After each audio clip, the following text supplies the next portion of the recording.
Alex, do you have audio? Alex, I do not. you don't have audio? I do not have audio, no. Oh, that's because I was unmuted. We were muted. Apologies, guys.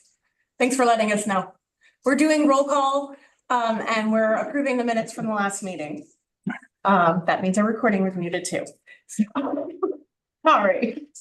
For the minutes, Jeanette. Yes. Joanne. Abstain. Joseph. Yes. Judy. Yes. Paul. Yes. Teresa. Yes. Motion approved. Okay. Thank you. We're gonna move on to announcements. Joseph? Oh, yeah, so McCavan has a couple of events coming up. It's open to everyone, in the community. The 28th, we will be doing a haircuts and hot dogs day for any participants or anyone unhoused want to come by, get a haircut. It's free of them, and then we'll be serving a lunch with that. And then on August 30th, from 3 to 4, we are doing like an hour of silence, moment of silence type thing for all the individuals that have lost their lives to overdose. There's opportunity to share a story, favorite memory, play a song, and that pizza will be provided by Slam Dunk for that. I've also placed some flyers over here if anybody wants them. Thank you, Joseph. Thanks, Joseph. Any other announcements? I'm not seeing any. We're gonna go on to jurisdictions from local jurisdictions. Megan, City of County of Mendocino, City of Mendocino. Giving you a promotion over to the city. All right, no, yeah, no, I'm not gonna have it. From the County of Mendocino, I did want to just close the loop. The board requested a presentation from Behavioral Health Department on the housing related projects that they're working on, which I believe is scheduled for September. Right? The September CSC meeting? Oh, Karen will be coming to that. yes, Yeah. yes. So I just wanted to, so next meeting, the Behavioral Health Department will talk a little bit about the projects that they have going on related to housing and what might be in the future. Other than that, there's no significant events going on in the county related to homelessness, just a few little things from our unit. One of kind of the last contracts that we are working on with Adventist Health for street outreach in partnership with their street medicine program. We finally have that contract done. So it'll be an interesting and kind of different partnership for us to be working with a healthcare organization on homeless street outreach. So we're looking forward to seeing how that turns out. Again, this is just a small announcement. Our Front Door for Families program, which is going really well, really successful. We started a monthly newsletter it's geared to clients, but it actually could be really useful for any of you. So if you want to be on that email distribution list, just email me and I'll make sure you get on the email distribution list. Again, it's geared to families, but we always start with a housing spotlight and then different housing project we're kind of emphasizing. The second component is just some skills for staying housed. I think we focused on maybe utility payments or something this month. And then there are some parenting resources. So again, it won't be significant for all of your clients, but it's a useful and fun, well-designed email newsletter. So if you want to be added to that list, let me know. Megan, how long is that grant for Front Door for Families? 2 more years we have grant funding for. I would be very surprised if we disbanded after 2 years though. So the funding, we're working on finding a way to sustain it through community supports and counseling, some other kind of funding sources that can kind of flow into maintaining the staffing. I don't think we'll have as much financial assistance available after those next 2 years, but you never know. And then I did want to close with just from my perspective, county employee perspective, the work that the Coordinated Entry Committee is doing is so amazing. And I'm just so appreciative to those of you that are working on that. It is just really exciting to see how well that system is coming together. So I just wanted to share that from our perspective. Any questions for Megan? And we're gonna go on to City of Ukiah, Shannon.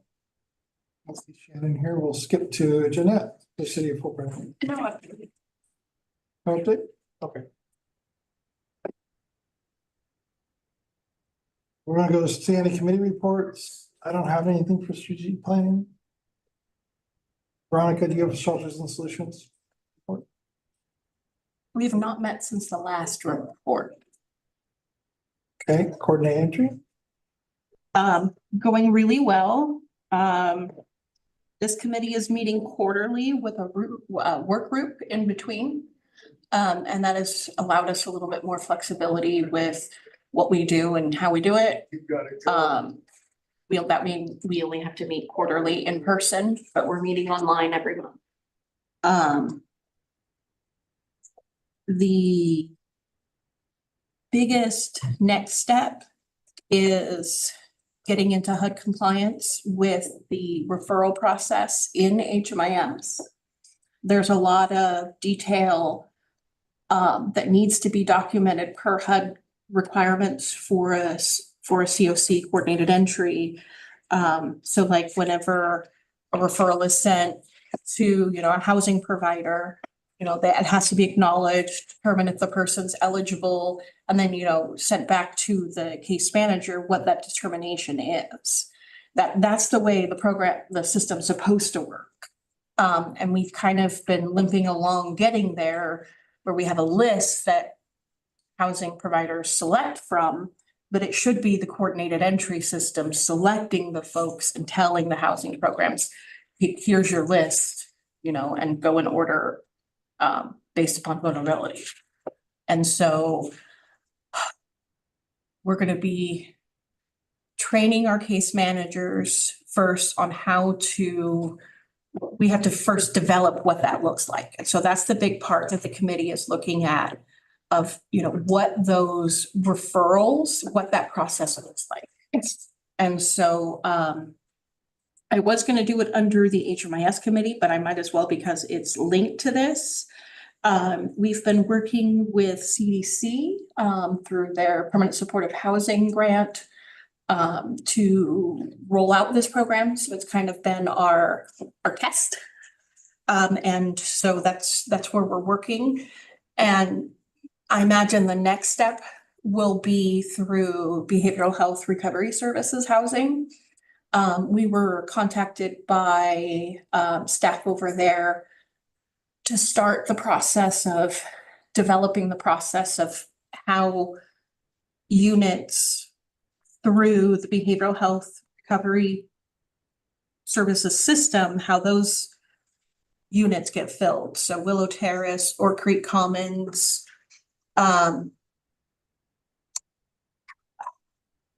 several others that if Sage was here could rattle them off the top of their head.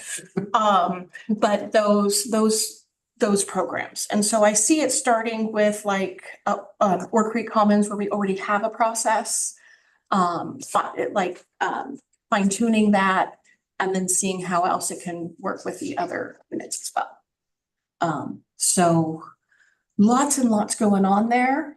We've got a clean by name list, but we still have stragglers in the system where let's say that, like, for example, maybe a family went into CalWorks and then CalWorks also did a coordinated entry screening. But if that family stops receiving services through CalWorks, but it doesn't get exited in HMIS, it looks like they're in a rapid rehousing program. So our current policy through coordinated entry is we don't exit anyone that's also in a housing program until they have a housing move-in date, because we don't want them to drop off the list. But what happens is those people aren't being served anymore, but our system looks like they are.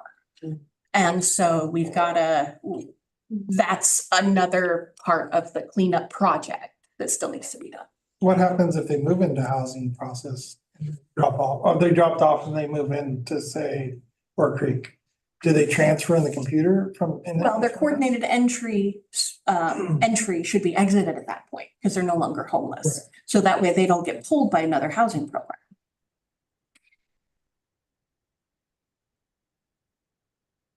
Because if they move into Willow Terrace, we don't want them getting pulled for Oak Creek as well because they don't meet the criteria anymore because they're not. Right, they're not homeless. I think that's enough on coordinated entry. Any questions? Questions for Veronica? And we're gonna move on to the membership committee, Veronica? I don't think we've met, No, but I tried to schedule a meeting and it didn't work out. And we pushed it out to October, so we need to do our new membership drive. That we're required to do annually. We're gonna do in October. So I'll be scheduling a meeting very, very, very soon. We were trying to do that for July, so I have some of the work done. Hey, Breeze, come on in. any questions on the membership committee? No. We'll move on to HMIS performance and the data completeness review. Aya's out sick today, so that's me again.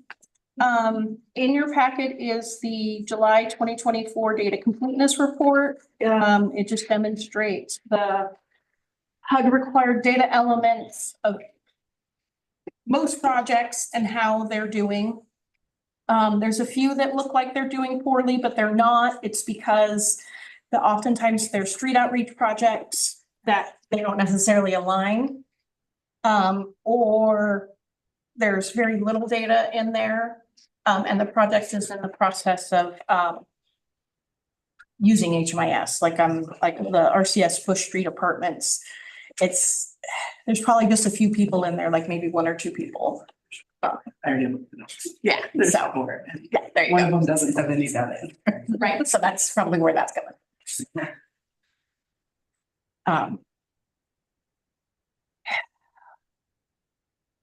That's anything else, Amy? No bad. I know we're getting more and more training requests for end users. Some of them are desk coordinated entry related, but like with the Caddo tribe of Laytonville, they have a much more expansive request because they've got a lot of California Department of Social Services funding specific for tribes. And we're working on figuring out what that needs to look like, what services are being provided with the funding and how to represent that in HMIS. It's kind of it's a new process for us with the current staff that we have. And so it's been a little bumpy, but we're working on it. We're good. So that brings me back to a question I should have probably asked you earlier. On that, well, not really, it's in the HMIS. Is there a way to set parameters, program specific?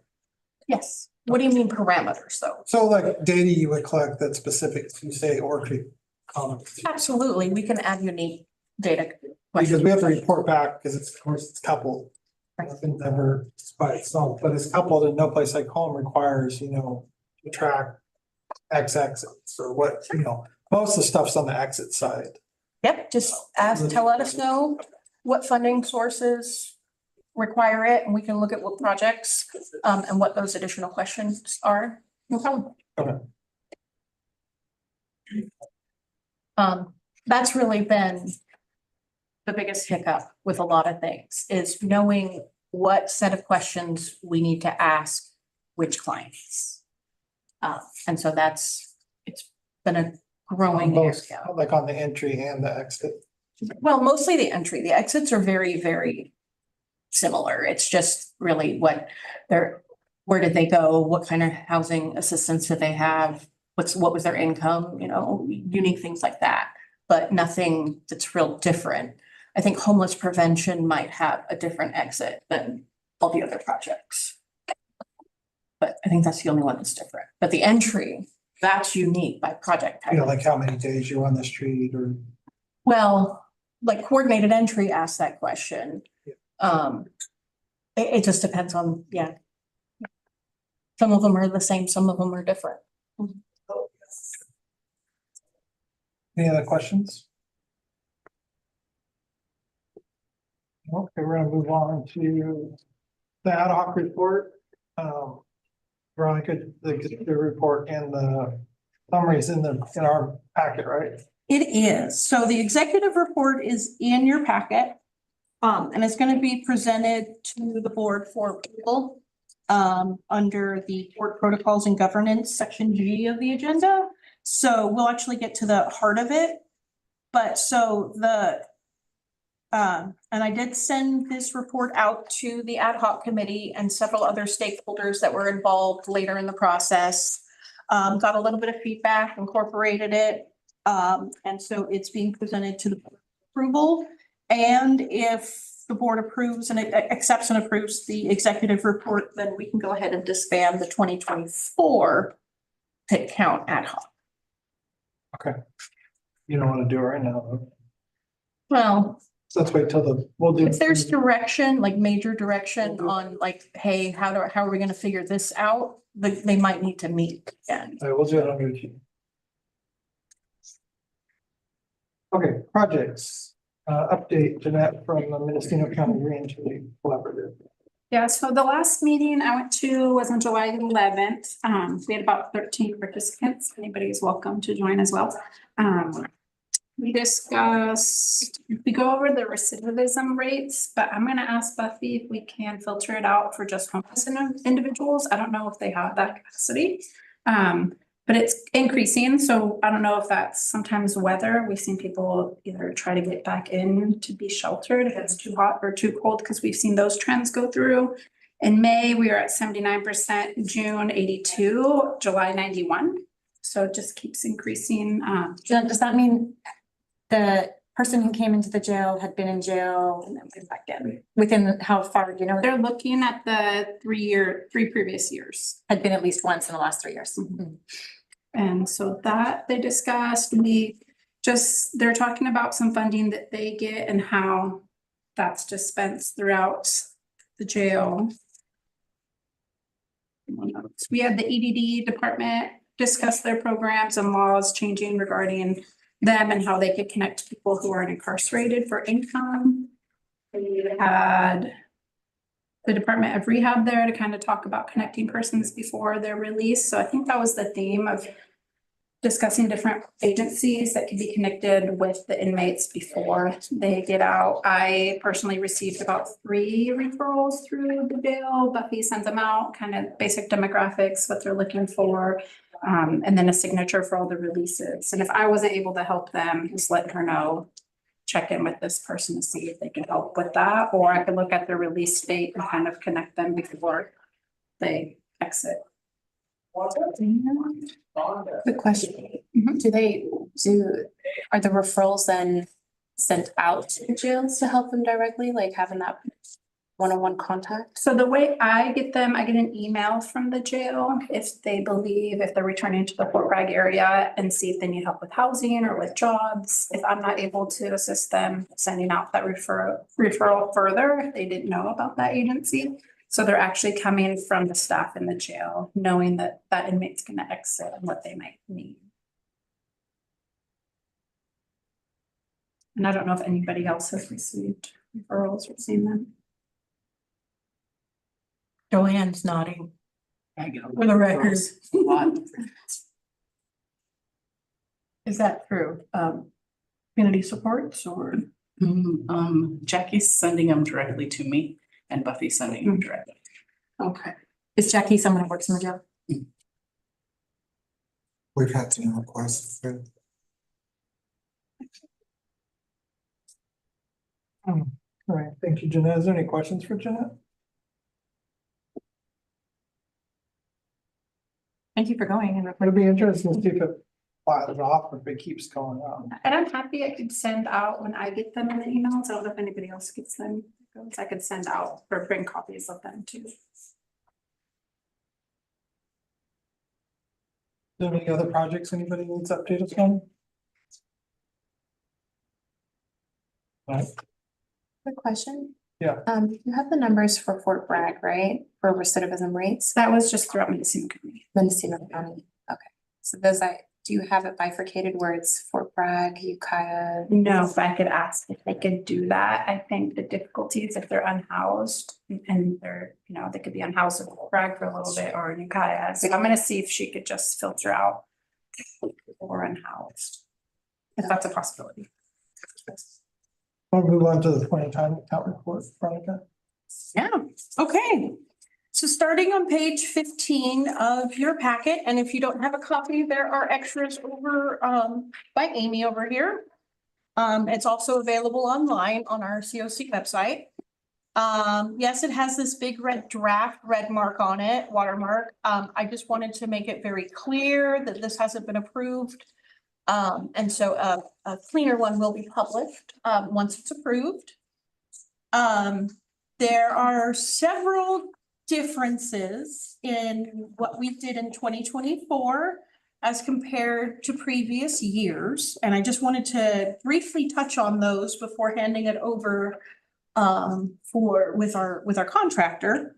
That's one of the first one I want to highlight is we contracted with Applied Survey Research using HIP funding.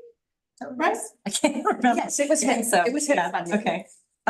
So that's the managed care partnership health plan funding. And that to pay them to help us administer and then report out on our bit count this year.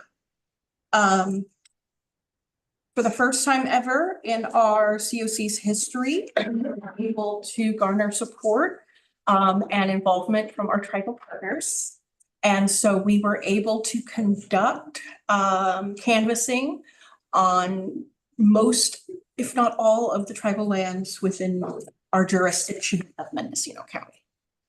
And so I just want to really thank Priest and Alice with the Caddo tribe and all of our other partners. You guys were absolutely amazing this year. And we've definitely got some data that we haven't had in the past that is really going to be impacting how we roll out our services and these, additional fundings. We also were able to incorporate data gathered from Mendocino County Office of Education through the various school districts who engage with children in our school systems that are experiencing homelessness. And they contributed an additional 7 household members to our count. This was the first year one of those persons was actually an unaccompanied unsheltered minor. That was the first time we've ever had that in our count before. And we also have results separated out by region: inland north, inland south, and coastal. So we have some data on that here that's in the presentation. That's been a big request in the past. So I think that that's a good summary of the differences that we've done this year. So I want to go ahead and turn it over to Peter Connery with Applied Survey Research, if he wants to add anything or make any notes or however. Go ahead, Peter. Anything you want to add? Yeah, I think you did a nice job of summarizing some of the differences. As mentioned, some of the initiatives that we were able to do this year are first-time approaches, and as such, we expect in the future that we can improve on that. And there's already been some suggestions on, for example, the Native American outreach and the tribal stuff. Alice questioned some process things where we might be better informed about people living on private property and tents or so on. And so there's some techniques that we can follow there. And then potentially on the COE side, again, we had great cooperation from the county office and the McKinney-Vento liaisons. But it did come together pretty quickly at the end, and with a little more advance warning, if you will, to the COE and some of the school districts, we might be able to improve on that outreach.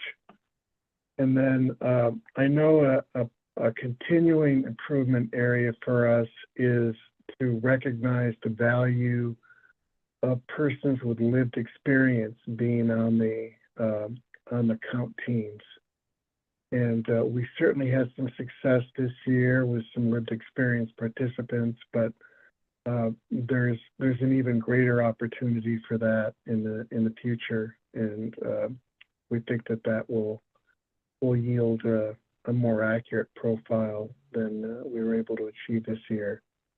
Oh, nothing bad, just kind of a continuous improvement process and aspiration that we have, and those were sort of the biggies for us. I think, Veronica. I don't know if anyone else wants to add anything from a user experience, field experience, but the way that we saw it.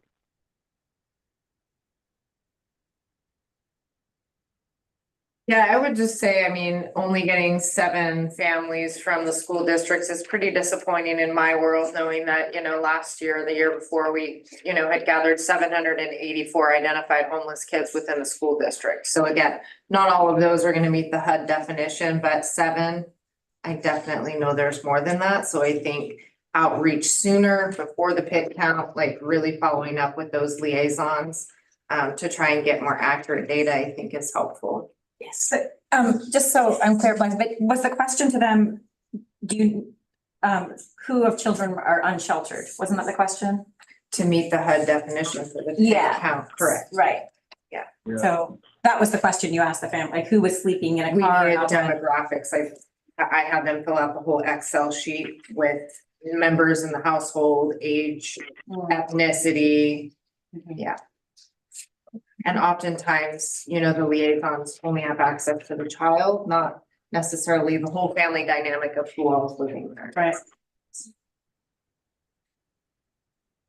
Yeah, it's a challenging data element to get to. And the other thing is that we can't leverage the CalPADS report as effectively as we would like to, because HUD requires that the sleeping location be validated for the evening of the pit count.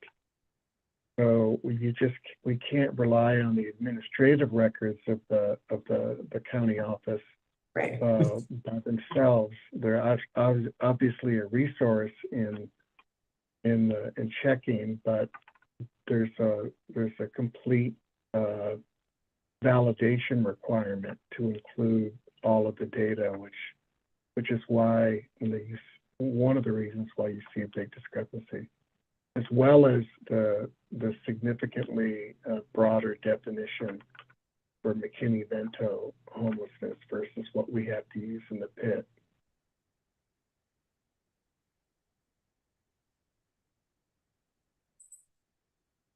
Any other questions from the board?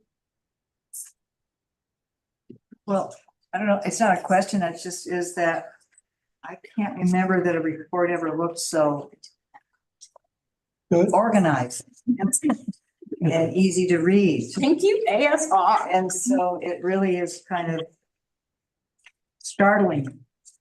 Very, very nicely done. Thank you. One of the things I do want to point out, and I'm actually really surprised nobody's brought it up yet. Page 27 of the agenda, or page 13 of the report, depending on how you look at it. This outlines, the top one is the clusters of where we identify folks on tribal lands. And then the one that I really wanted to bring your attention to is the second one, is the total unsheltered population by region. This is the first time ever our inland north had more than our inland south. And I attribute that to the 81 identified in the Matamkai, thank you. Chris, can you tell us more? Because that caught my attention too. Where is that region exactly? Matamkai's, so you have the Sherwood, where everybody knows Sherwood is, where the casino is. But they have another set side property off to the left side I don't know the road, how you get there. East Hill. East Hill, yeah, and then Matonkai, they have a bunch of property out there. There's like a bunch of shed built places. They have houses out there. But a lot of trailers, but a lot of the homeless live there for tribal members. Because they all take care of themselves. But Matonkai is pretty big and it's out in nowhere. Out in the It's kinda touching that little river part right there. And it's when the counters or whatever we call them were out there, there was vehicles they were mostly seeing or along the road, you think, for the unsheltered homeless in that area? You could pull in one area and you'll see a big shed, right, burnt down. That's the one that just burnt down like probably 4 or 5 months ago, and there was 30 people living in there. And then off over there, people would park their trailers and their cars and they live in them. Because it's out of the area. It's out of the area, and then a commod truck will come once a month. And then people that are native, they get food, so it kind of helps out the whole community. There's a lot of them up there. You know, the majority I thought I was gonna catch was at Old Sherwood, way up top. But I think those numbers kind of combined because we couldn't use access to get to the website, you know, to do the count. So we had to do paper and then fill out when we're by Matonkai, because that was the closest Oh, yeah. access. So it looks like 81's there. It's not. That's. Kind of spread into deeper. That's including Old Sherwood. Old Sherwood, okay. Yeah. Oh, sure, what in the East Hill. Yeah, because we couldn't, there's no internet or anything up at Old Sherwood. Got it. I really, okay, that discovery, because I really feel like that was an area that I don't think. No, there wasn't 81 Either. in Matonkai. That included that was our only way we could input stuff down at the bottom. Thanks, Bruce. I want to point out to Peter and Alex, I think I just noticed an error. It's funny because I've looked at this a million times, but on page the family page, I think you switched the unsheltered and sheltered colors here on the bottom chart. So this is the number of families enumerated in the pit count. And pardon? 31 or 17 page. Page 17. Yeah. It looks like, I think you just switched the colors there. I don't think the majority of our families are unsheltered. I think the majority of our families are sheltered. Oh, So yeah. I think They're that backward. that color is backwards, yeah. The unaccompanied youth, the dark green is sheltered. And on families, the dark green is unsheltered. So if we could just have those consistent, just because they're on the same page. Of course, yeah, I'll send you something later today. Thank you.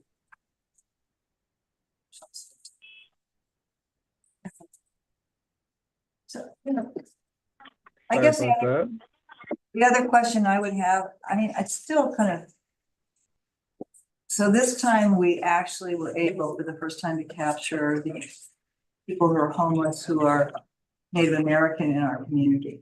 But it still is incredibly surprising how low, how high the population is of Latinos, how low the unsheltered is. And I'm just wondering if another kind of more specific outreach maybe needs to be done with them. I'm just, because I mean. And then Chris, I had a question for you. Since we do you feel that's a pretty accurate count of the tribal, or do we have more room to count, you know? There's definitely more room. Like I said, when you think about what happened during that count is that we didn't have the supporter staff. Right. You know, so we're flying people out there, one vehicle, 2 or 3. And I'm pretty sure this happens every year when we can't find enough people to go out there and pre-prepare the day before, you know, and us all sitting in a room together the day before and plan it out. And just make sure that we're there, because we only have so much time, and then Yeah. we change things and make it work that time. And I just think that, you know, us finding the people and the staff, like if somebody does take charge in an area, it'll work out well. But when you send people out that are not educated on how to do the data and not prepared, how to, you know, make sure that they're covering what they need to and input in it, we're not going to collect it. You know, and then, you know, I got so many phone calls, hey, I don't know how to do this, I don't know how to do this. So I would drive from here to there, and I was taking care of there to make sure that we do the best we can. And then now tribal leadership knew that was going on, they're like, hey, come on over here. They're like, I can't divert. Oh, right, because you're on. Can't divert, yeah, because we already have these areas set where it was gonna happen. So I think the next year, if they're prepared 3-4 months beforehand, they're gonna make sure that they're taken care of properly with, because we know the homeless is. Mhm. Right? We're doing services all day long. Yeah. Tribal health knows the ones that don't ask the tribal administration for help. Yeah. So those are the places that we depend on the most for getting the data. Like, we can continue to keep having, you know, the conversation, but like I said, like, everybody matters, right? And I hope that in the beginning that we understand that, yeah, natives big in this country, but we also have the Latinos, and we also have, you know, the other demographics, people that need to be counted also. And I hope that people will pick up the pace and say, hey, this whole area just needs to be canvassed and taken care of, and that we find that funding to make sure we have round the clock care for these individuals in the end, because we keep band-aiding it in the end. I'm only saying this because I'm actually gonna leave Northern Circle on the first of the year. I'm gonna hand over the keys to Tahira next month for everything, because I'm gonna go up, right? You know, everything's, I met my match at North Circle. I'm just gonna keep going up, you know, to a different thing. Hopefully, and at the end of the day, I'll be a HUD in 5 years. Yeah, right? You know, so that's my hopes. You know, but you know, I don't give up on these things, and I'll always prepare, and I'll find that right person to put there with you guys.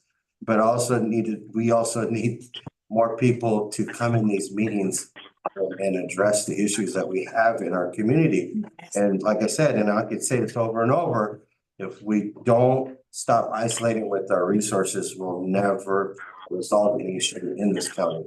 You know, even if it's small, you know, even if it's a fourplex where you take care of 4 people, you know, in our community, that'll help out in the end. You know, it's tough. Yeah, it It's is. tough. I think, I appreciate that, Priest, and it makes, Sorry. no, it makes me a little nervous that you're gonna be gone, because one of the. Priest. Well, because, I mean, it was really obvious that one of the really exciting changes we made this year was finally being able to count the tribal lands in a way we haven't been before. What I worry about is if we don't keep up that momentum, next year, if we don't do as good a job, it'll look like, oh, look at all this, you know, work we've done with, you know, reducing homelessness among the tribal nations, and it might not be true. It's just that we didn't get a chance. We didn't count. So I think once you start something like this, we have to really maintain it. And my thought is, you know, on the day of, we really could do a better job of matching guides with the people who can do like, I'm pretty good with the app, but I would have no idea where I'm going, or so I would be good to accompany someone who knew where they were going. Yep. And I could do the like entry stuff. So those are some improvements. And we did better this year, but that's always, I think, matching the teams with someone who knows where they're going and someone who can do the, because it's not always the same person. Right. It actually shouldn't be the same. It's So, driving. to tag on to that, do you think that the problem with the Hispanic population is a language barrier of not communicating that? Oh, I don't know. There's so many factors. Because it seems like from a demographics standpoint. We must be from this, missing that community. you know, we're just missing it somewhere. It is because that, you know, there are factions, and I know there's organizations here in the county that are at this table, and they should be, you know, to have that representation from every ethnicity, right? And so I just say, I mean, if you give me a directive, I'm gonna go over there and tell them, hey, sign up for the COC. Because I don't think, we didn't know it. Yeah, We didn't know as a Native American community, what opportunity we could have, you know, having the opportunity we have now. You know, I'm a little different, and that's because I don't give up, and I'll go 110. But if I could build 2 people before I leave, you know, that's what I'm gonna do. yeah. You know? I'm just wondering, because I always see that, like with the amount that we house in our housing communities that have been homeless, it's not just in Mendocino County, pretty much every county we're in, the Hispanics they're always there, but they're always underrepresented, like from a demographic standpoint. The only reason I would, as I'm a Latino or being Latina, sometimes I have worked in homeless services for quite a while. And it's true, there isn't a lot of, I would say, unsheltered Latinos. Part of that is culturally, they double up. Like you'll see households with a lot of people. Also just knowing my family or extended people I've known is that they really wrap around and take care of their own. Like if, even if you look at like senior centers. Yeah. Their population is gonna be super low because culturally that's kind of what we do. Yeah, we say the same thing in our, like, especially on our farm labor housing, we get to the point where like the families are so big, there's so much income that then they disqualify themselves from living there, but they're just trying to live. right? Pool resources. They're trying to pool resources and have a profitable, functional life and it's disturbing as a housing developer that I know that culture that's important, right? But we need the numbers to be able to support building the housing so they're not stuck having to culturally support. But we also need to walk out there talking about this is a stigma.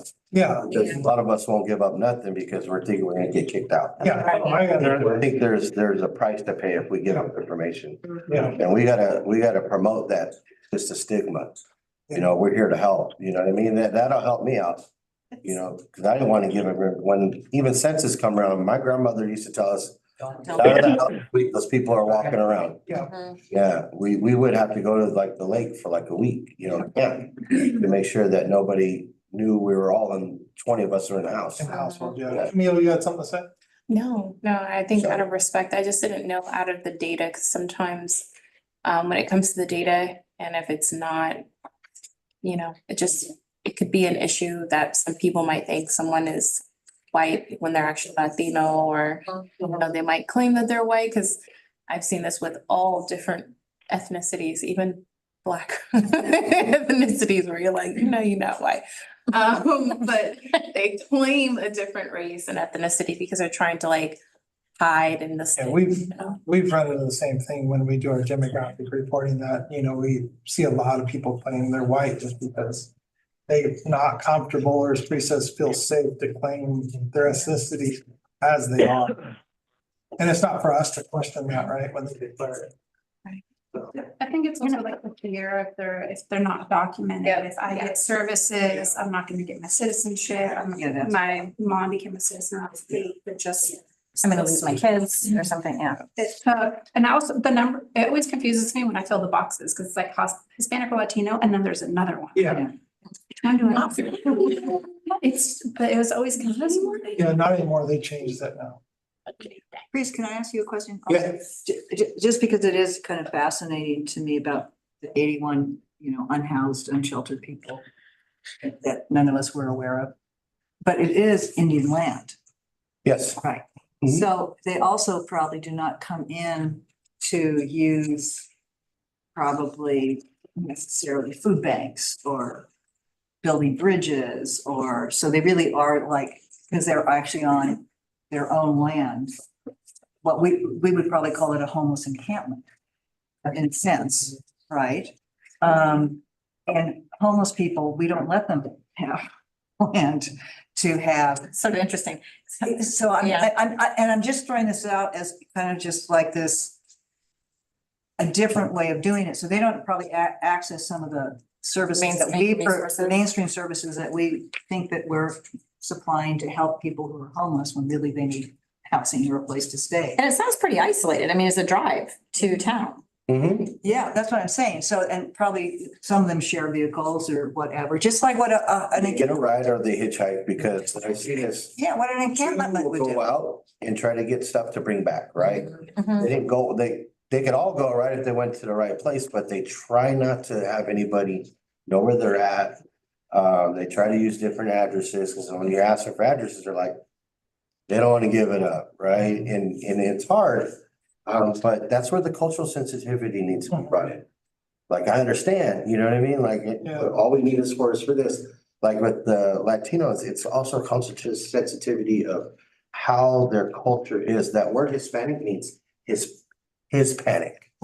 So that's a derogatory statement to ones that feel that they're Mexica and Nawa and like real culturally embedded into, and why calling them Mexicans when they're not from like that's just learning those things.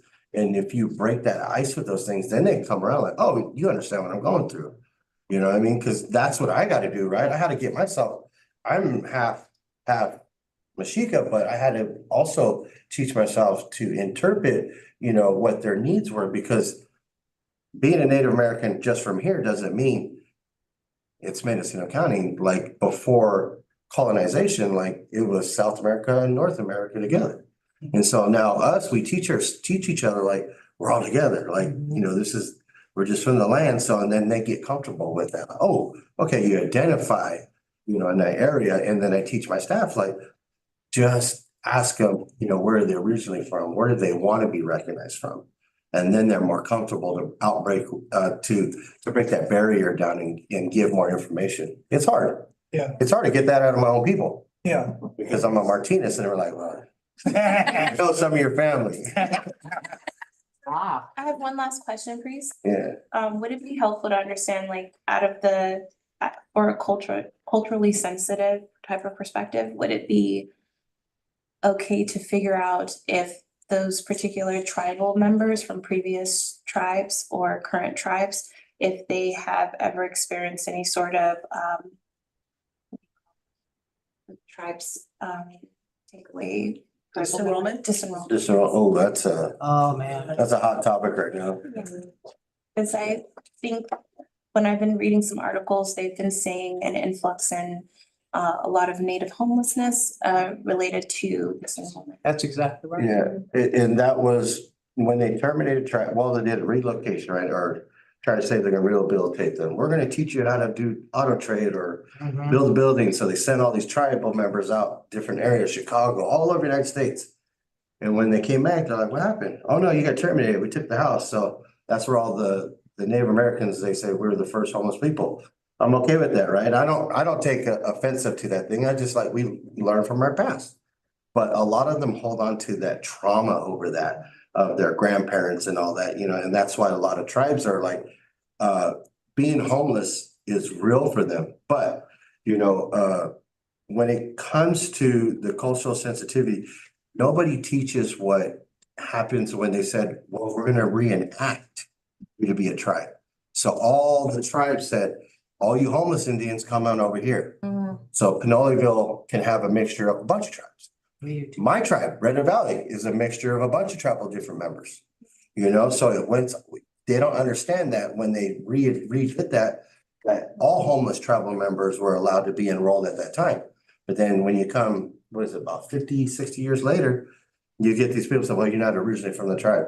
No, wait, we were terminated, and when we got reinstated, we went off of that enrollment. You know, so you're technically an enrolled member of that tribe, even though you're Wailaki and you're supposed to be from so-and-so. You know, I'm Mishawapa, you know, so I'm from so-and-so, and I don't even have a tribe. My side of that family don't even have a tribe. So my grandmother put us in Red Valley, and that's where we're That where you're enrolled. I'm enrolled in, yeah. Yeah, in 1906, when a lot of the federal governments were bringing in rancherias and colonies for the smaller bands, they rounded everybody up within a specific area and put them in those locations. It's kind of like when they rounded everybody up in the 1800s and marched them over to the Mendocino Fort, and then over to Round Valley and up to Hoopaw, because that was the next big reservation. It was all over, wherever they could take them. So the United States government actually did this to themselves by putting people together when their cultures were oftentimes very different. And the history continued It does. within like Round Valley, I believe that. There's 8 tribes there, but originally 19 tribes were all in there. Right, and the ranchers that came in and really like the Mendocino War that I didn't even know happened. Yeah. And I'm from Mendocino County. And that literally the state of California paid for the extermination of $5 a head. tribes of Indians. Not that long ago in the 50s, my husband was telling me when the churches came and rounded them up and took them down here. You know, that was a long way, but it was still the same thing. Well, I just want to say and Judy mentioned, this is probably the best report I've seen. I've been on the board. So I do appreciate it. There was some questions when we were going through this up at Cotto, as we know, because of dealing with the people, what homes are overcrowded and who sleeps in tents, but doing that thing early in the morning, you can't go in somebody's backyard to verify it. So you've got some real issues here with this. That's a structural issue at the point in time. And If you come out, I'm going with you next. You go with. I'll just say this, I practically know everybody in this county. That's the difference there. So Veronica, you need a motion from the board to approve this report then with the corrections. I know there's some typos that were found. were there other typos found? There is another one and I Just trying to find can't find it again, so of course I didn't mention it before because I thought this was like, yeah. There was a couple typos that we changed since I emailed it out. So maybe. So maybe we did catch it. So we need now show approval with the one thing we noticed, any other typos that are caught. The color change on page. Yeah. On page 28, the word, Yes. shelter was spelled wrong under the unsheltered responded by sleep location. At the very end. Oh, on the bottom. Enter make sure. Oh, there it is. Hey, Alex, on page 14 of the report, figure 4. Oh, yeah, sweater. That's it. That's the one. That was my belt. Like I went through. I got you. So figure 14 Okay. and figure 20, those two will be adjusted. There's no other questions on this or comments. We have a motion to approve this. I mean, I'd love to be able to just. And just. Yeah. I just want to make this comment. Just seeing this and seeing that there's this entire group of homeless people there. The thing is, I can't necessarily picture that they would want to go pull away from their own, and maybe I'm just thinking about this wrong, but their own, whatever they've established in terms of a community and identifying as Americans and move into low income housing. I think that's why we got to bring the housing to the tribes. Okay, that's what, I just, yeah, like you can't think of it and. Feels like I should build some housing in Matonka. A lot of land. That's why. No, and that's why I wrote HAP for Sherwood and HAP for the rest of the tribes in the county to try to collaborate with the number. And this is gonna help us out the most is where is the most need at right now? You felt like Sherwood has been underserved. Oh, super. I mean, even like the other place, but I know Round Valley could take care of himself. I know Sherwood is in an area where they can't take care of the homeless because of what I don't know what's going on. It doesn't matter. But the point is that environment. the underserved are being underserved. And that's what I seen the most was right there in that area. We have unsheltered camps on our rancheria too, and in 3 different areas, but they're not all Native American. And, so that we weren't sure whether to count them too. In our county and on the reservation, we were just stuck. And then the ones that are hiding out from tribal police and we know where they are because they come in and see us. And when we go out, we go see them, but getting behind their fences with the dogs, I'm not doing that in the morning hours. I know every dog too. Yeah. You're coming up with me next time. I think it's likely that most of the individuals on the native lands are natives, but you're counting the native lands, there definitely could be individuals that are not native there, so. We were trying to do home key and bring in several units. There was at least 11 units to take care of our homeless housing that were also substance abuse and mental health. But the feasibility and the sustainability, having somebody be able to run the project, we couldn't do it. We had somebody that could run the project, but nobody that could come up and manage it or keep up with it. And the capacity for our tribe to manage these kind of things is almost nil. And when you look at what we do, we just keep trying to survive the best way we can with the resources that we have. And we have 4 and 5 generations living in a household that's been red tagged by the county twice. But that's what we have and that's what they live in. And we put tarps over the roofs.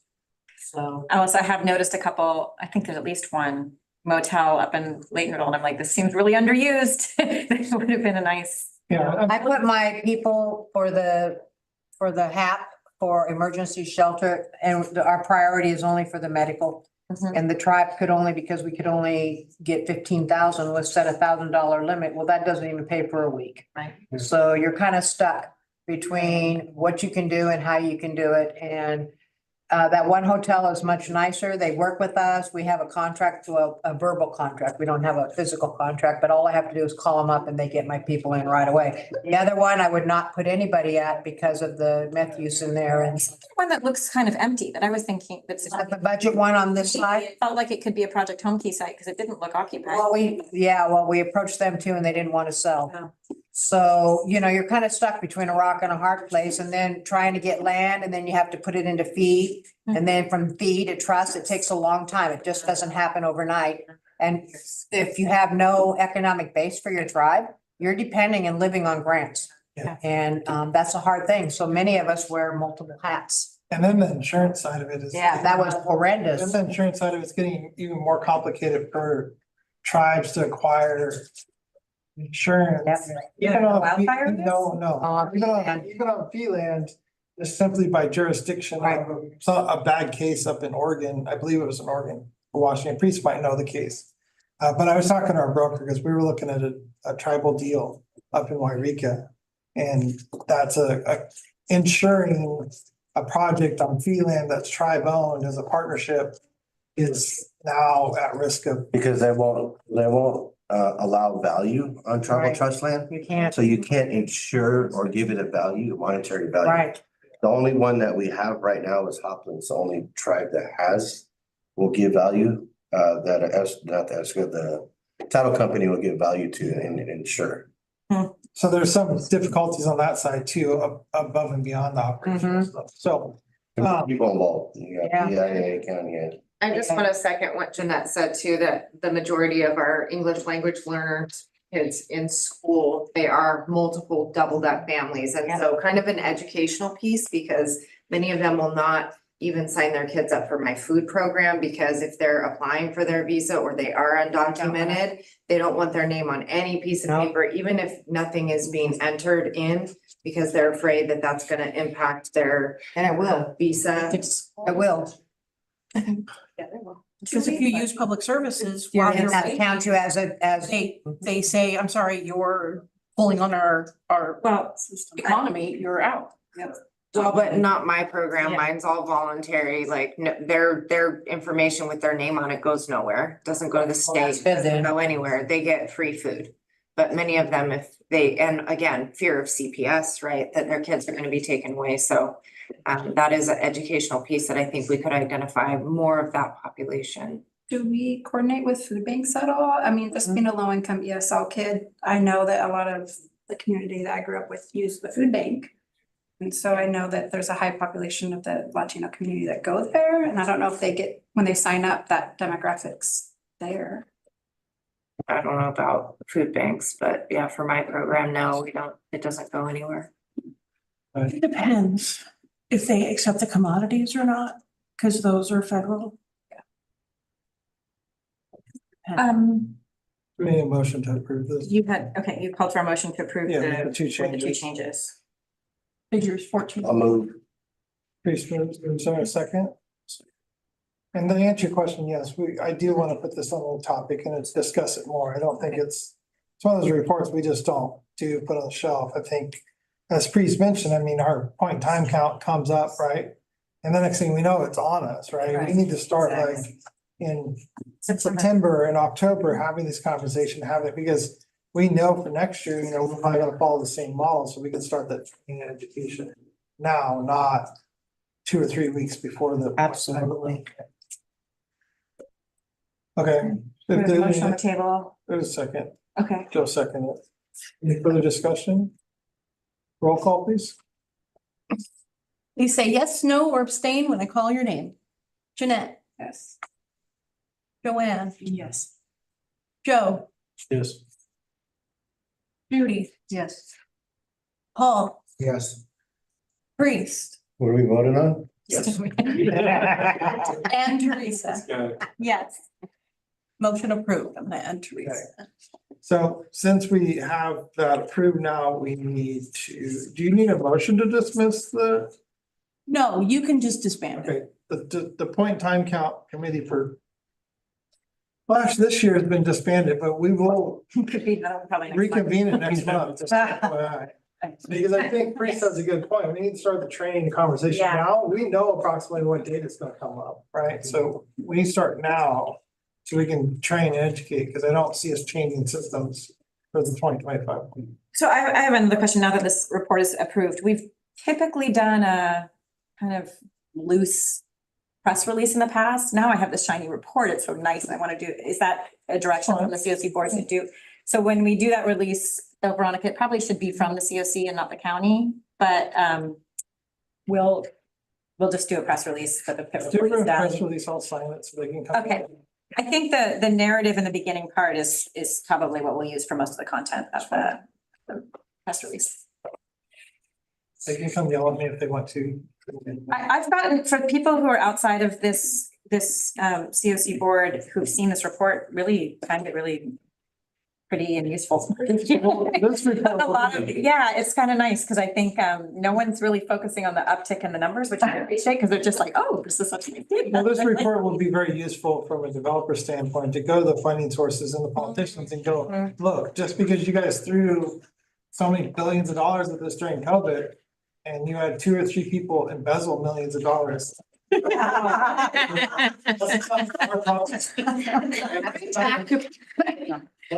right with it though. It's not our issue, but that's all I hear. Well, you guys didn't, you misappropriated, no.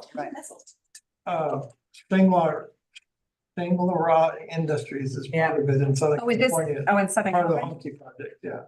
And some of the cities through the HAP funding aren't actually demonstrating any clients being served. And so the Get on that. state is like, what are you doing with the money? And they aren't answering. They're like, So the people that are using it are getting battered by 60 million more questions. Of like, what are you doing with this? Where's it going? Why aren't you serving this many people? Because it's not that easy. Like if we do 10 or 20, we're doing good. Right? We just can't spend staff up that we might have to then just go, oh, well, sorry, your job's gone, right? It's not fair and it's not practical. But we'll put the pit count together next month, of the committee next month. okay. And we'll get Priest's input on it until Priest is. Yeah. And I'm just gonna put this out there.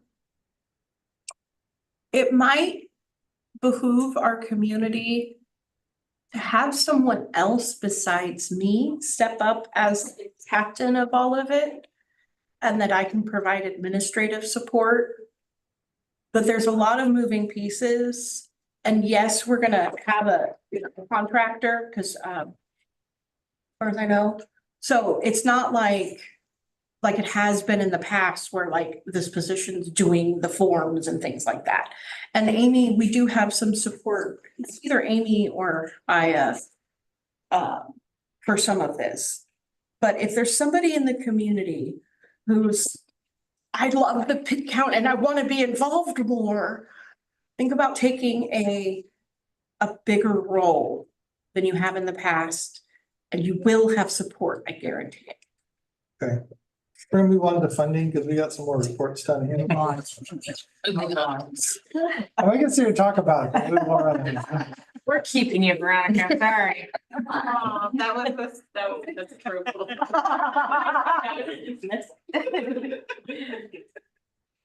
I'm gonna try to keep us on track. Federal funds, the COC competitive, the no flow. So the annual NOFO has been released. I should have written a fiscal year 24 to 25 because it is a 2-year NOFO. It has 2 deadlines, one for new and renewal. One for new projects and renewal projects that expire in calendar year 2025. Those are due October 30th, 2024. Any renewal projects that expire in calendar year 2026 have to respond by August 29th, 2025. So HUD hasn't done any of their webinars or anything like that to really provide context on what their expectations are. But as far as I can tell at this point, I think the 20 applications that are due in 2024, I'm hoping those will be 2-year standard agreements, so they don't have to respond again in 2025, and we don't have to do this twice. So it's more nuanced and detailed than it has been in the past because of that. It includes YHDP, but they're not offering new YHDP funding. And I don't think they're going to, because you can't apply for it, and it's only if you want to renew the project or reallocate the funding. And what is YHDP? Sorry, Youth Homeless Demonstration Project Do we have? Program. Do we have one or no? No, we applied and did not get one. So we don't have that. So anything that's in the NOFO that refers to YHDP doesn't apply to our COC. Probably because they were looking at the numbers. Well, they issued 9 projects the first round, and the second round it was like 25. So there's only like less than 50 projects nationwide. So let me ask you one question, because I skipped ahead and look on here. I see you want to create a funding recommendation ad hoc. Mhm. Do you want those 2 separate for COC builds? And Yes, I do, because they're different NOFOs, they have different timelines, they have different purposes, they're gonna have different responses, they're different competitions, so I think it's best to have 2 separate. We'll create one for the, There's 3 we actually We need. have 3 different funding recommendations. So there's 3 new funding sources that are coming through. yeah, but I'm only on the one. I just want these, you named them the same. I just want to make sure you wanted a different one. So I did it right. Yeah, I was hoping it was one for all of them, but that. No, it's not, it's 3 separate Okay, ones. so Because they're different projects, they're different funding. consider the one for the program competition. Created.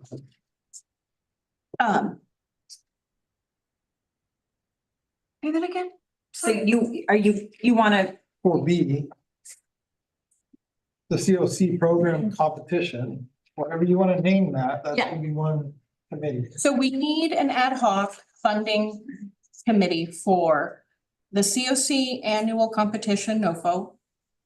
The COC builds NOFO, which I'll explain in a minute, and perhaps 5. Okay, we'll consider them all created. Okay, so, well, they're approved, we just need to appoint Yeah, people. we need to find people. So,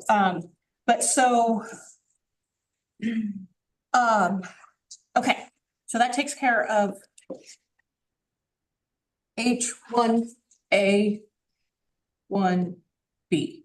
So is anybody willing to, I can serve on the first one. okay, so Dan, for the COC annual renew, anyone else willing? Judy, you usually participate?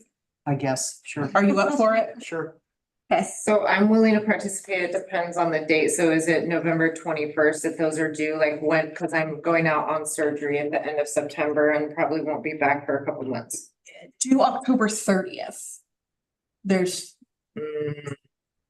one that's due October 30th. There's another one, which I'll explain in a second. Okay, well, just consider me and let me Okay. know, and then we'll just be in touch, but I could even zoom in from home or whatever. Okay. Anyone else? I will be emailing, so. Okay, so I've got 3 so far. Does it have to be a board member here? No, it can be any COC. member. Okay, just put us in. Okay, We have skills and COC. and it doesn't have to be the board member or the representative. Well, I'll get the right. Mariah or somebody wanted Yeah, to- that's who I was fine. gonna put through that. Okay. Perfect.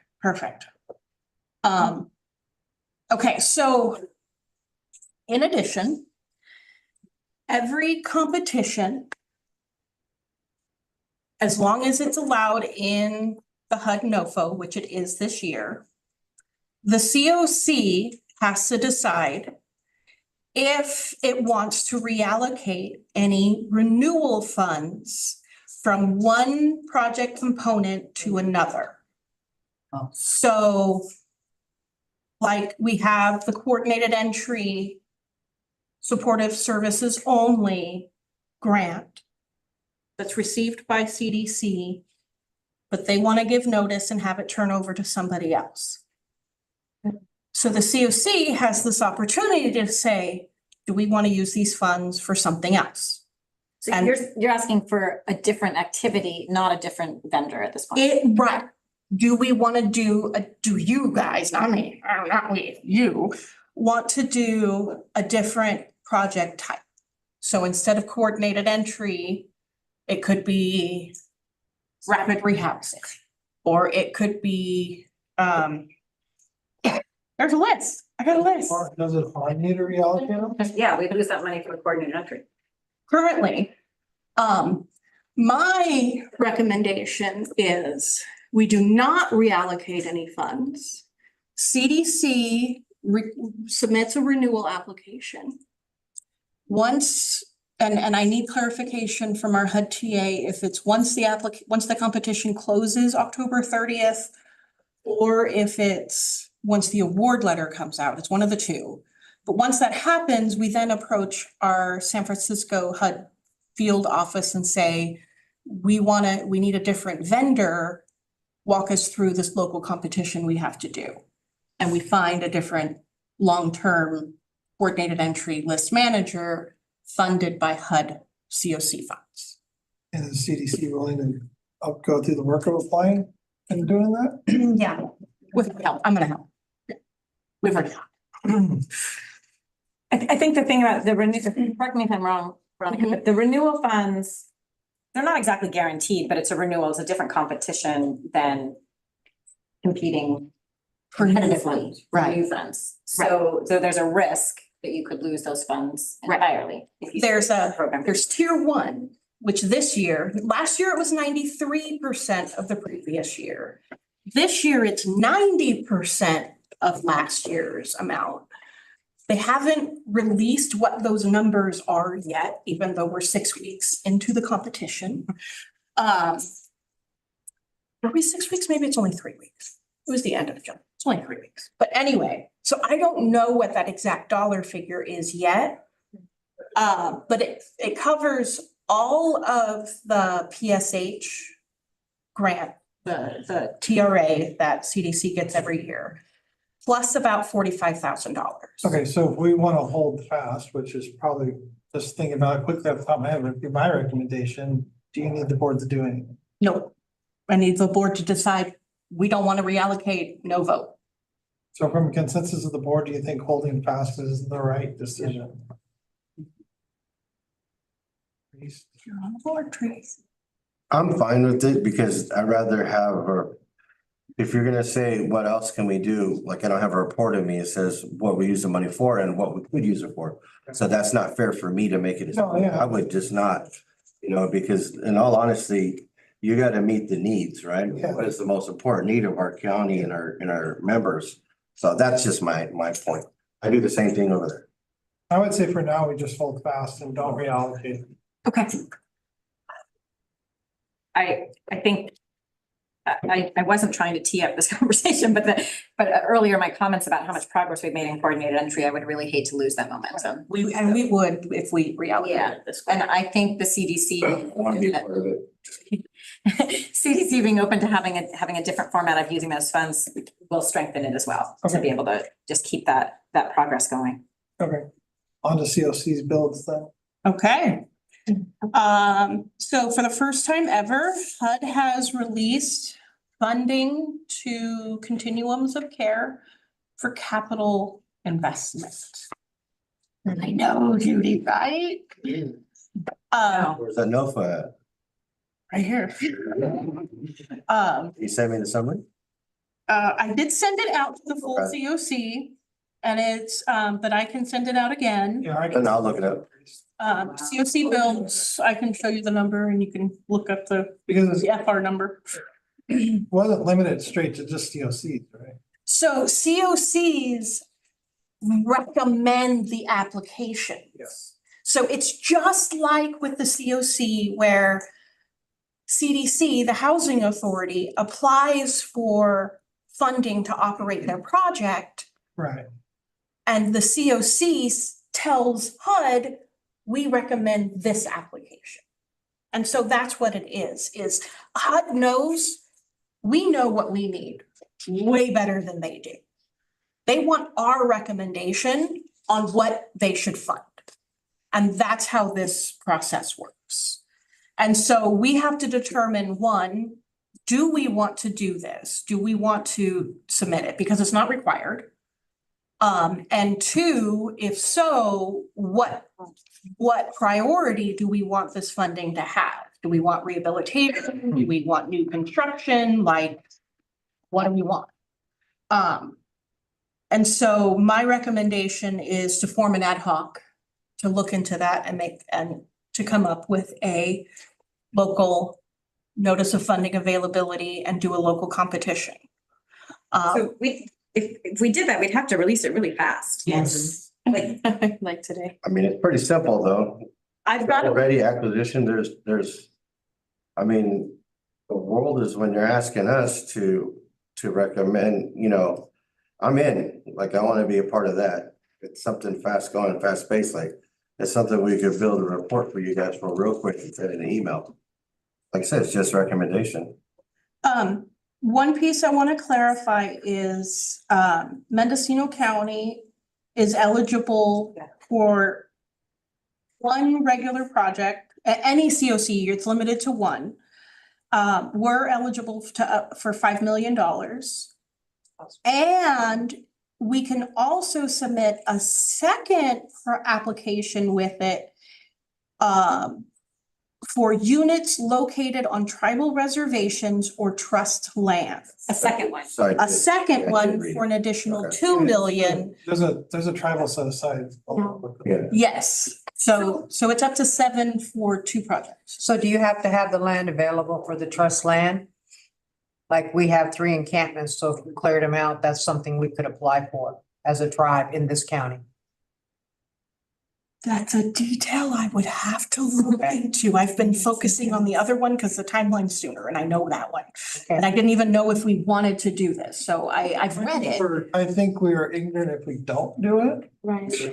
but with that being said, I can't be on that committee. So Veronica, let me just play this out and what I think the way it works, because I continue to find the COC process difficult in this. So the COC would form a funding recommendation ad hoc committee. That committee would have to meet very quickly and issue a NOFO ourselves. Unless you could pull from the previous RFQs that we did previously. God. That's a little, No, Did any of them include tribal governments? it did. I don't think we could do that, but certainly a respondent from there would be ready. But I think, so we would submit in Mendocino County specific from the COC, a notice of funds available. Yep. Yep. That would basically say you have to apply using Yep. the NOFO that And then you exists. guys would rate and rank them and recommend them. to So- the HUD. And then with that applicant is actually would be the HUD grantee. Yes, So they would have the So grant. the COC would basically be endorsing one proposal, 2 technically. up to 2. That at least, if it's a second one, it would need to be Has to be tribal, tribal. but the first one could be tribal too, but so, right? Probably. Yes. What? I don't know. Technically, like. Technically, it can be, yeah. My CDBG. They have tribal set asides, but they also have normal set asides, but it doesn't preclude any tribe from a normal set aside. Right. So we recommend, let's say 3 developers say we would like to do this project. The funding review ad hoc would select one of them, Yep, using the rating and Using the rating and ranking, published right. when the competition doing it in a fair way. And possibly a second tribal one. Yes. Say to HUD, these are the projects we're recommending. And then it would be competitive at that level. May or may not Yes. get funded. And there's 25 projects that will be funded and Nationwide, That's nationwide. so that's not many. And it's the COC recommendation package, so if you recommend 2, that's still considered 1. So it's not like they're gonna do 25 and that includes separate tribal. If we recommend 2, would they count as 2 of the 25 or No, one? it would only count as 1. Okay, but still 25 nationwide is not very many.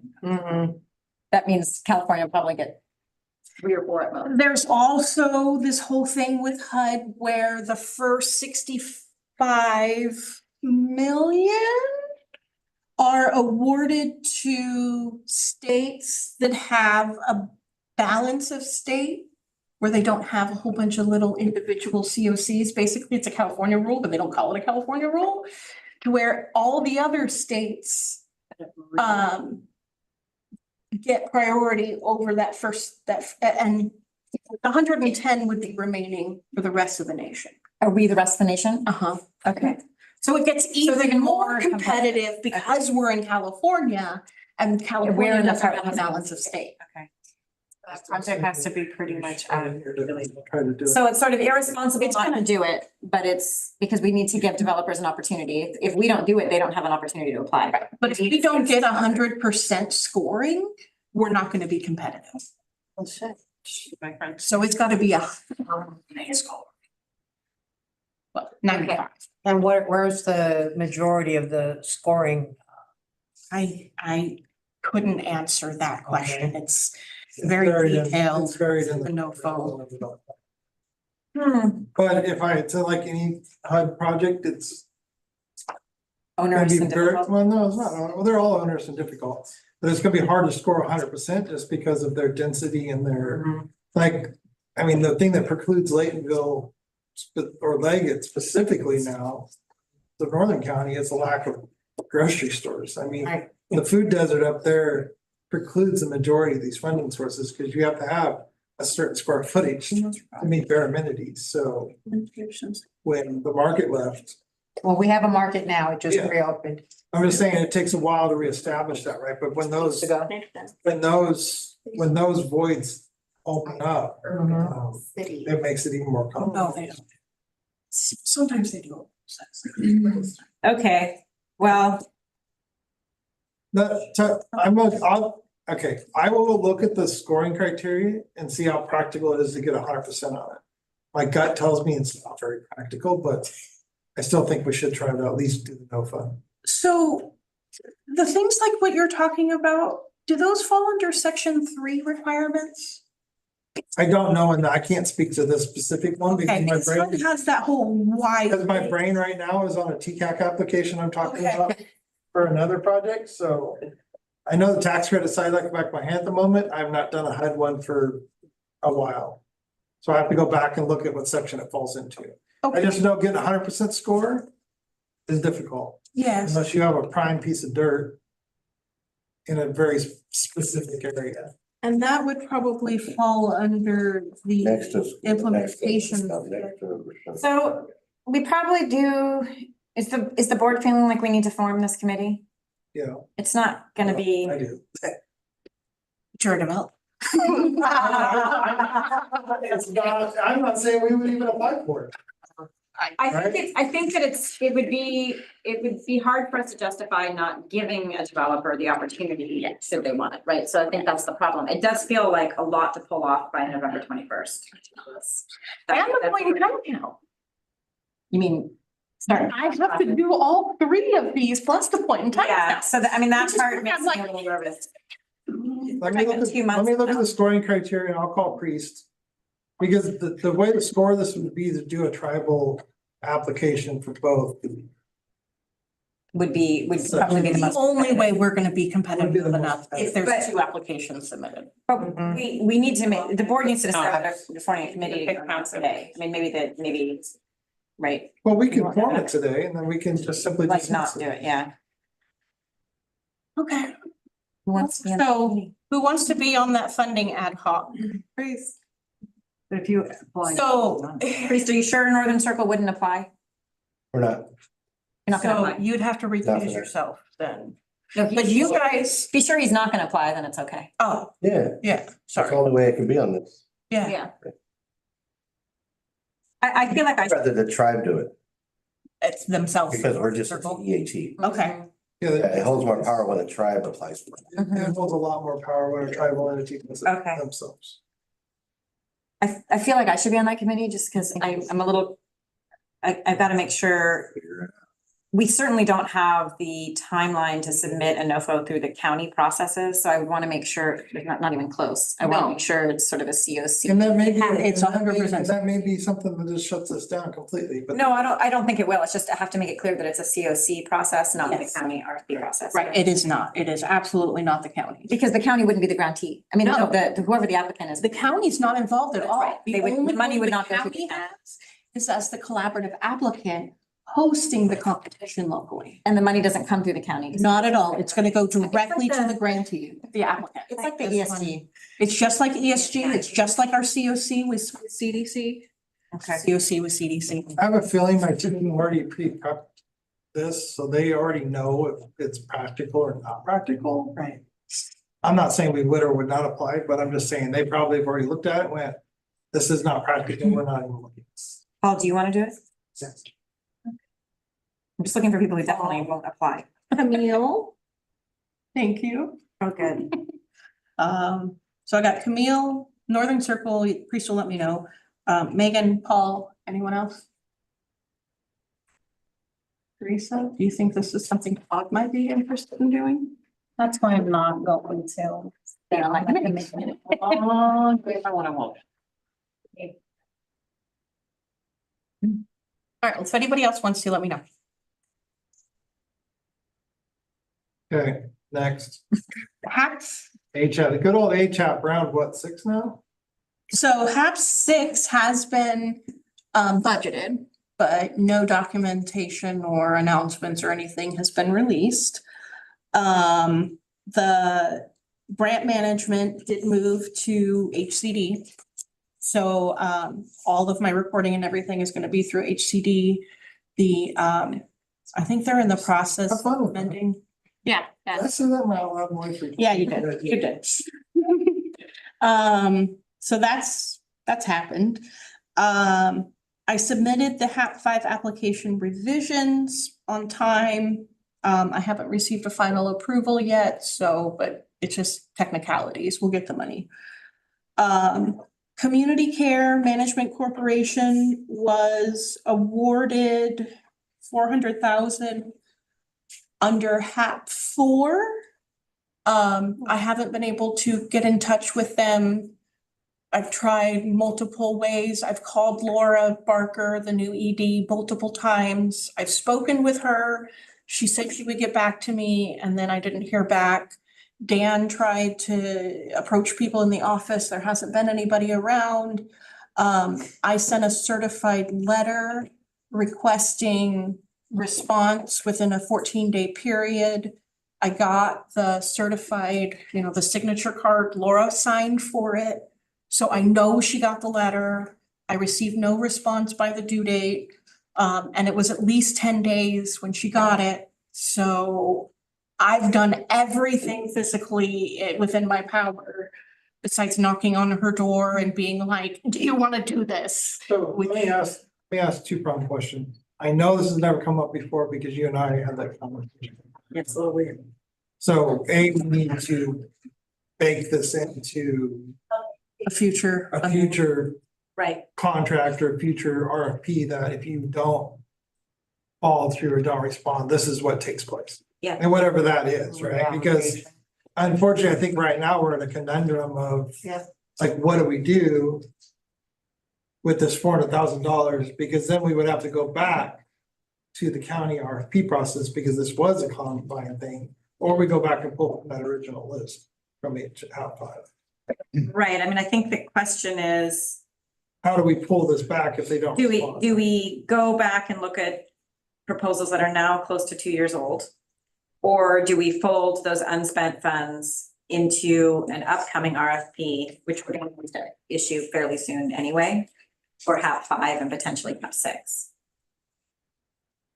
Or do you want What to isn't defer this that? isn't this HAP 5 funding we're talking? 4. Oh, it's No, 4. so it was 3 and 4. What's the HAP 5 expenditure? hasn't been awarded yet. When's the expenditure date? For the 3 and 4 pool? Yeah. Next year? 2027 maybe? No, it's, When we looked at those, some of them were 2027, or was it? I think it was 2027. So we're coming to the deadline of HAP 1 is going to be this fiscal year. HAP 2 is 2026. So it is at least 2027. So let me ask, since it's a combined deal with the county, Yeah. what's the county process for when somebody is awarded funding and doesn't follow through? I don't know. It's such a weird thing to happen. I haven't got no response. You never, Yeah. you didn't We ask county don't council? really know. I haven't thought that part through yet. I think we were still trying to be like, what do you do when someone just won't tell you yes or no? That's what happened. It's Well, like, it was really odd. They probably have stuff in their mind that's more important. than Yeah, to me, this is a no. I mean, a non-responsiveness is, it's a no, they're not ready for it, but, At least send an email. I'm not sure. I think it's probably the COC's. But it was a combined deal, so. Was she not the executive director No. when she applied for It it? wasn't the executive director when she applied, but then She was the fiscal manager. And she actually was involved in the application process. She and I spoke, cause she told me, I'm sorry, I haven't responded, our previous ED isn't there, and I just read your email. And so I called her and we spoke on the phone and had a great chat. And she said she would let me know, and so and I responded, hey, what's going on? And nothing. Well, I think But they had a purpose for the money. Yeah, Yeah. And well, it was a new project to them. The whole thing was very new to them. brand new. Yeah, so and it was gonna be a heavy lift. It was gonna be them venturing into a field they hadn't worked in before. So we knew that, but we had wanted to welcome new partners into the homeless services world. But this one. so I think this is Not what meant to she be. would create the committee. The committee discussed, try to get advice from county council How to, on how to deal with this. I mean, right off the top of my head without Do talking. you mean with the response or with the funding? We said, okay, here, we're gonna award you this, right? And then there's a lack of response, right? Like, how do we Make sure we make sure we don't get in legally trouble. pull it back without getting in trouble and then come, where's my money? We're starting this program up, right? Even though we Especially if they told have them, till 27. yeah, to spend it. I think that's the major legal hurdle we gotta get over, right? Well, we want the timeline to be quick. That doesn't mean in their mind that the timeline. super frustrating. So, I mean, you're right. We sent a certified letter. There was no, and we said very clearly in that certified letter, if you don't respond, Yeah. you're not gonna be able to use it. That was, But we don't know if that's that's. basically a false flag trying to get their Right, attention, right? I mean, right. from a legal perspective. Waved the flag, they Yeah. ignored the flag, is the flag actually legit? Yeah. We're not sure. So we need to get legal advice on that from county council. Okay, So maybe it's too premature to decide what to do with those unspent funds, because we don't actually know whether we need to pull from our old RFP. And I'll continue to go tink, tink, tink on the door and be like, hey. I don't wanna keep offering them. Well, no, but we gotta, if we can get them to say, we just don't want it. Who's the funder? I think I'd rather get Get county legal council. counsel to say you've done enough. you can Yeah. stop. That's what I would do. Yeah. Advice? I didn't ask them yet That's because, I would tell you what you would do because You that's. tell me, yeah, that's who I go to every time I have Me a too. question. well, since with Cal ICH, I had no problem getting answers, but with now that HCD has taken over. Let's ask county council, then we can reach out to HCD, but I wouldn't hold your breath. Cause Veronica, I think we asked general services from around the RFP part, we didn't actually ask county council, so. No, because I figured if whatever their response was would direct me what next to do. Okay. So maybe it's premature to form the funding Yeah, review ad probably. hoc? Okay, And HCD may already have a process in place carried over from ICH. They might. they tell us our local Okay. competitions. I think they say you need to follow your local rules on this, but we don't know what the local rule is, because this is Well, it's because it's a unusual. combined deal with us and the county. And this is an odd thing to have happened. That's what I'm saying. Future ones, Usually in when future ones, we have to have that baked into the RFP. If you don't respond. This is means the no, problem. right. This is the process. I think the challenge is there, it's odd for someone to apply for something and then apparently not want it, but it's even more hard when they won't tell us that. But that's what I mean. It's gotta be baked into the process from Right. application, so everybody knows. You're gonna get a notice, you're gonna have 14 days to respond. Yes, After you that, don't respond. It's null and Yeah, void. that's check mark. Wouldn't it also depend upon the project and how long that's gonna take to do whatever it is that they needed to do to spend down the money by that deadline as well? And it seems like if you have, like, when you apply for those HAP funds, you have a deadline, you know what it is, and you have these certain steps that you have to do along the way. We never even got to work out the contract with her because they never Yeah, responded. they never responded. So They that got- was what was challenging. they And I got- agree. Oh, I see. This did have a fairly long timeline, so we originally thought they might say, we're not ready yet, can we start in 6 months? And we would have been like, is that okay? But it was just this bizarre, no response at all. All right, let's reach out to county council and then bring it back to the next meeting. Okay, and the HAP 4 funds, the expenditure date is 6/30/27. Okay.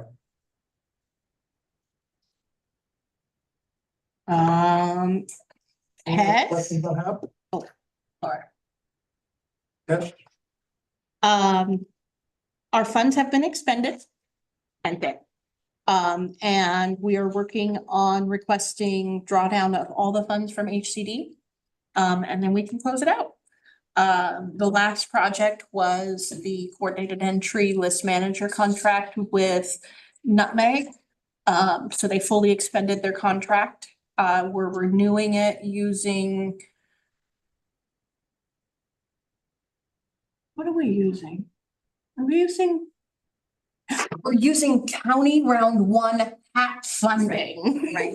So what Veronica and I are having to do is there's some funding cycles that are getting to the end. If we have unspent funds and have to be spent by June 2025. Yeah. We're making sure we don't lose those funds Yes. for projects that the COC has already confirmed is important. Yes. So the county is supporting those. Right, that worked. Yeah. Okay. Any questions on cash? ESG? We have not heard anything from HCD on the fiscal year 2023 ESG Balance of State Awards. I double checked with Sage end of last week. They still haven't heard anything. Nothing from Paul either. So This is much later than normal. way later. They're usually announcing the next competition by now. Weird. Usually they hear by March. But with HCD absorbing Cal ICH, I imagine that delayed stuff. Never happens. So I have one question, and it's not related to any of this, but as we're talking all this funding, it came back up in May. The question's from Megan, and you might not have an answer, and we might have to put it on the topic for next meeting. But the shortfall from all the COVID money that was spent, we ever get a wraparound of a solution on that? And if you don't want to No, answer this meeting, we can bring it back. I actually don't know. I'm kind of curious myself. I'm still working on. We're working on closing out ESGCV on our end, but you're asking about like the FEMA hotel situation. Yeah. And the gift cards. in Yeah. particular. Oh, God, I forgot about the gift card. I know, I'm just. Damn. Really hoping it's a proposal day. No, there is a gift card situation. And Want me to explain? do you remember? I do. Okay, I just remember there's a shortfall, so. there's two issues. So ESG CV, CV, for the pandemic one. in one of our contracts, we included gift cards, Visa gift cards to purchase food. Found out after expenditures have been done, when HCD finally decided they were gonna provide TA, and they said, no gift cards. So we'd already honored this contract, we'd already told this contractor, we will fund this. So we went ahead and, I think it was 120,000 had been spent by the time that we really learned like, oh, we need to stop this. So the vendor stopped at 120. But so there's a shortfall because HCD disallowed those expenses and said, we're not reimbursing it, but the county had spent the funds already. So there's that shortfall there. We were able to get all the full grant because we were able to get a little bit of the balance that was unspent for the FEMA shortfall.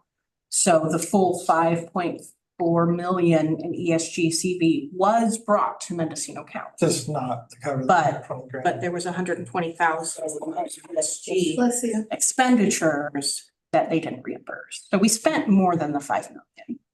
And I will say the contract boilerplate language says that if the funds don't materialize, the contractor needs to reimburse the county. So it's not, I mean, to fully close out that issue is gonna be complicated. We haven't fully closed out that grant yet, so once we fully close out ESGCV, we'll be able to figure out how to address that. Okay. And it's, more and more years are going by. This is like 3 years ago now. 4 years ago. Was there anything that said you couldn't buy gift cards? Oh, there was. Then I would appeal that decision because I just appealed HCD on another situation and it went all the way up in about 5 months and they just approved me. I think, Alice, what they said is that it's not that gift cards aren't allowed, but you would have needed to document what was spent on What those. was spent on. So they're saying you didn't keep receipts to show. Oh. I'm not sure we have much of a. we It's didn't- not it's the end use of the gift. Right. card. Right. I get it. So I don't Can't think, demonstrate what was actually purchased. we don't know that it was, So then somebody we'll didn't buy $100,000 worth of. I was just, Yeah. I was just asking, not the Yeah. deluge. Remind me of something we didn't want to think about. We're all kind of like, this, can't think about it right now. So, yeah. That does make sense. Yeah, so we know for the future, Yeah. gift cards are kind of a red flag item. We should have known that at the time, but it was the middle of the pandemic, whatever. Yeah. Okay, so the next meeting's gonna be, if there's nothing else, I'm confused when announcements got moved to the top. I'm used to those. I thought it was. Yeah, that's it, Dan. Sorry, can I make one? Yes, Yeah. please. All right, so the city of Fort Bragg contacted me a while back and I was in the steering committee and what they want to do, they're gonna have a big time over in Fort Bragg. They just approved this on Monday to collaborate with CERT, and we're hoping that COC helps support because they want to do cultural sensitivity for the town and kind of bring culture and tradition to Fort Bragg. So they gave us October 4th, 5th, and 6th. They gave us a place to do it at. It's beautiful. And then there's like one last building on the Fort Ross, the fort, that they're gonna donate for a cultural center.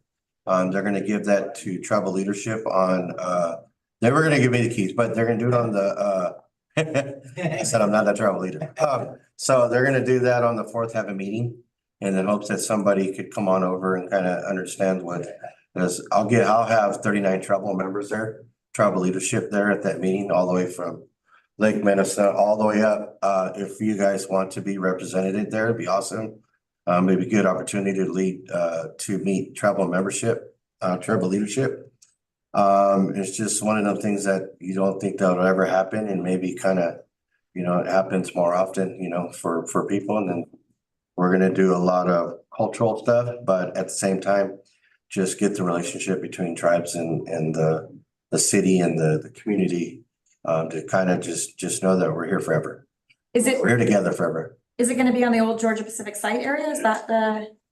I'm not familiar with Fort Bragg. All I know is you go across the street from Taco Bell or somewhere. And it's like, yeah, The coast? yeah. And then they have this place where we could go and there's a landing strip, I believe, Yeah. So it's. where we could park. Yeah, Next to the homeland. Yeah, yeah, it's beautiful. I just see pictures. I haven't been out there yet, but Gorgeous. yeah. it's my favorite spot to walk around. That's what somebody said, like the sunsets are the best there. I walk the trail every time we're over there along the beachhead. Yeah. Well, not beachhead, the cliff head. If you hit the beach, you're in trouble. I got to spend the 4th of July out there. Wow, yeah. That's awesome. Thanks. So, yeah, I'll be there Friday, Saturday, Sunday with try to get as many tribal leadership out there as possible. And to stay with us and kind of meet everybody. Thank you. Yeah, we'll do. And I should have brought the flyer, the save the date, but I'll have Mariah send If it. you want, yeah, if you guys send it out to me, I'll send it out to the full COC. Thank you. If there's no other announcements, the next meeting is September 16th at 1:30 here in the. All right. Thanks, Alex and Peter. Thank you. Great.